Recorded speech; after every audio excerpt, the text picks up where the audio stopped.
Ci troviamo presso il reparto pediatria dell'ospedale di Agrigento diretto dal dottore Gramaglia, ecco, per annunciare che continuano le donazioni, le beneficenze da parte di soggetti agrigentini. Oggi è la volta di alcuni libri che hanno donato alcune librerie. Dottore Gramaglia. Per la verità è il quinto anno che la libreria Giunti del centro commerciale ha un'iniziativa che è fatta in pratica dai nostri concittadini. I nostri concittadini vanno alla libreria Giunti, comprano dei libri che sono di interesse personale e poi vengono sollecitati a contribuire per creare una bellissima libreria nel reparto di pediatria, e con questo modo di contribuire ci siamo fatti nel reparto di pediatria una bellissima libreria. Anzi, abbiamo contribuito nel periodo della pandemia a donare a tutti i bambini che si facevano il vaccino per quanto riguarda il Covid. Abbiamo donato dei libri e i bambini facevano la vaccinazione ma erano contenti di ricevere il libro. Tutto questo si è potuto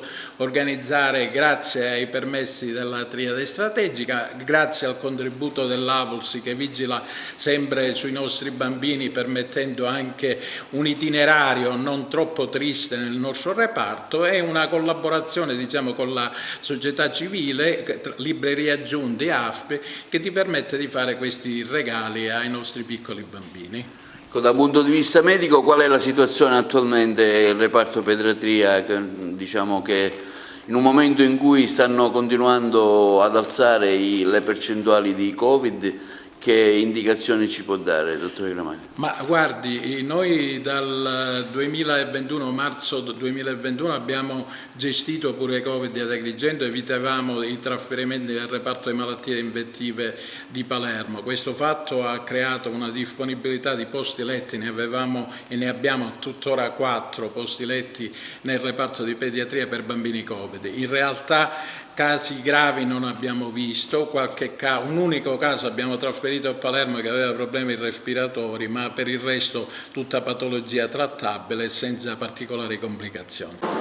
Presidente, un'azione importante, un'azione sociale importante, lei fa un invito esteso ai tanti che si vogliono associare alla vostra azione di volontariato e di solidarietà. Cosa devono fare?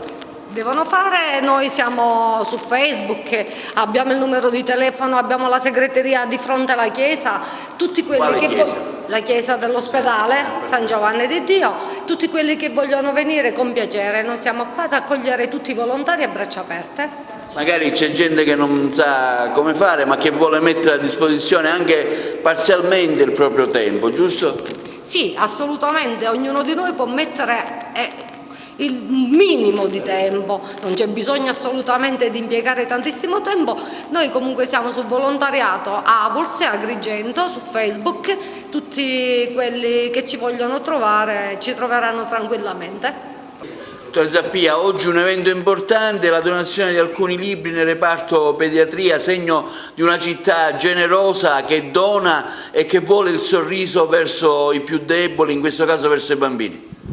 Penso che più che una città è una provincia generosa, perché abbiamo visto che in tutte le realtà della nostra provincia ci sono manifestazioni di solidarietà e di generosità degli agrigentini, intesi in senso provinciale. In questo reparto particolarmente i bambini, che cura bambini o neonati, e quindi anche le mamme che sono preoccupate per questo, avere la possibilità di momenti di positività, di svago, di non pensarci, penso che sia ancora più opportuno. Abbiamo il personale sanitario che, con tutte le difficoltà che sappiamo, personale sanitario significa medici, infermieri, anche volontari che vedo qua presenti, fanno di tutto per rendere più gradevole il tempo, speriamo limitato, in cui i bambini e la famiglia stanno qua. Però queste cose aiutano a pensare bene, a pensare che oltre a tutte le cose che non vanno ce ne sono anche tante altre che vanno bene. L'attenzione verso le strutture ospedaliere prosegue a 360 gradi. Non penso che sia fermata, ha avuto ovviamente un rallentamento del Covid perché siamo stati tutti, ora non ne parliamo più come, diciamo, tra virgolette, impegno forte. Sappiamo che stanno risalendo i casi, però oramai abbiamo 2 anni di esperienza, quindi adesso si sta lavorando sia dal punto di vista strutturale che tecnologico, anche come personale. Abbiamo i concorsi che ripartono fine mese sia per primario che per medici. e tante altre cose da fare, ma le stiamo facendo, non si sta fermando nessuno. In merito al Covid la curva epidemiologica sta aumentando, ecco, in questo caso si ritorneranno alle vaccinazioni, cosa farete come ASP?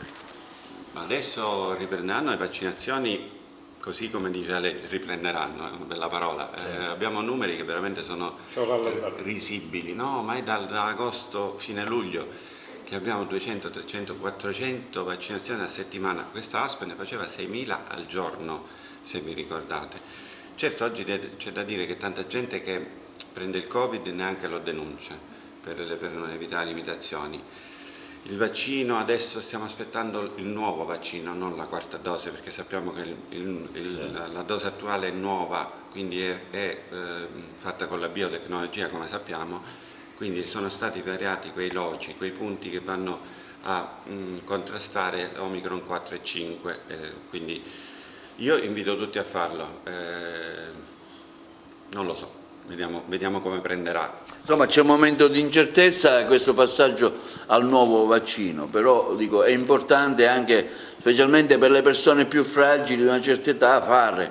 Io l'ho detto nel nostro resoconto settimanale sulla pandemia, noi lasciamo per un attimo il vaccino, che è importantissimo, però noi abbiamo imparato sulla nostra pelle che quando ci siamo lavati le mani, abbiamo mantenuto le distanze, abbiamo usato le mascherine, l'influenza, nessuno ha parlato più di influenza, perché sono misure sufficienti per poter evitare che i virus, non il Covid, i virus adesso ce ne sono un sacco in più, quindi cosa ci costa a noi fare quelle cose che abbiamo imparato e che ci hanno aiutato ad andare avanti in questa pandemia? Quindi almeno facciamo questo, poi dobbiamo farci anche il vaccino, ma questo lo capiremo man mano. Adesso a novembre io ritengo che ripartiremo tutti. Il vaccino Covid non esclude quello anti-influenzale, no? No, addirittura ci sono delle formulazioni che le fanno nella stessa somministrazione, quindi sono nella stessa famiglia, un ceppo della stessa famiglia, ovviamente sono diversi come patogenicità, perché uno prende le alte vie aeree, l'altro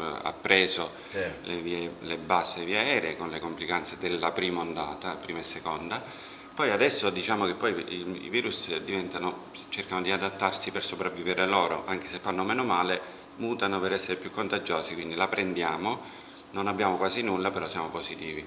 Però l'importante è non vedere più quelle TAC che abbiamo visto, TAC polmoni che abbiamo visto durante la prima ondata. Ecco, cosa vi spinge a fare questa donazione da diversi anni, come diceva il dottore Gramaglia, al reparto della pediatria? Allora, da diversi anni la Giunti si è presa questo carico di dare questi libri in donazione all'ospedale, quindi al reparto di pediatria. Noi, il nostro impegno, soprattutto come librai, è quello quando le persone vengono in libreria nel periodo di agosto, quando noi effettuiamo questa raccolta, cerchiamo di spingere le persone, comunque cercare di invogliare le persone a donarci questi libri che poi raccogliamo e portiamo al reparto di pediatria. Ovviamente non sono soltanto agrigentini, ma sono tutti quelli del circondario, i turisti che vengono, e per noi è veramente un lavoro estenuante, però lo facciamo veramente con piacere. Signora, ogni libro ha una dedica, ci hanno detto un particolare importante. Sì. Fondamentale per noi far lasciare una dedica ai bambini, soprattutto che donano questi libri ai bambini, perché si sentono più partecipi, più felici di fare questa donazione, quindi cerchiamo anche di includere i bimbi nelle donazioni.